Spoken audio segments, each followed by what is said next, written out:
Presiden Rusia Vladimir Putin berkunjung dan tiba di Vietnam pada Kamis 20 Juni 2024 dini hari sekitar pukul 2 waktu setempat.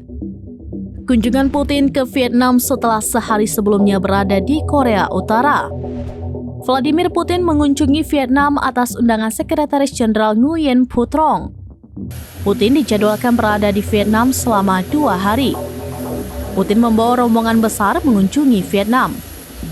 Delegasi yang mendampingi Presiden Rusia, Putin, dalam kunjungannya ke Vietnam antara lain Menteri Luar Negeri Sergei Lavrov, Wakil Perdana Menteri, Ketua Subkomite Rusia dari Komite Antar Pemerintah Vietnam-Rusia untuk Kerjasama Ekonomi, Perdagangan, dan Ilmiah, Dmitry Chernysenko, turut mendampingi para pemimpin dan perwakilan dari sejumlah lembaga dan daerah Rusia, dana investasi langsung Rusia, dan sejumlah bos perusahaan di bidang energi nuklir, ekspor pertanahan, dan energi.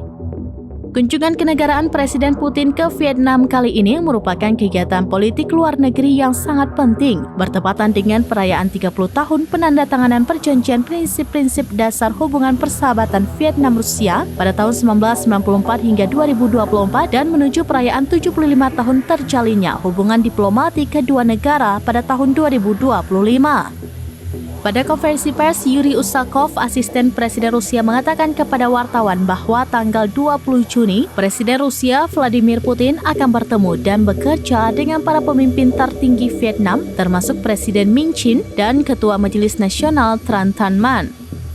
Dalam kunjungan kali ini, kedua belah pihak berencana menandatangani 20 dokumen kerjasama bersama.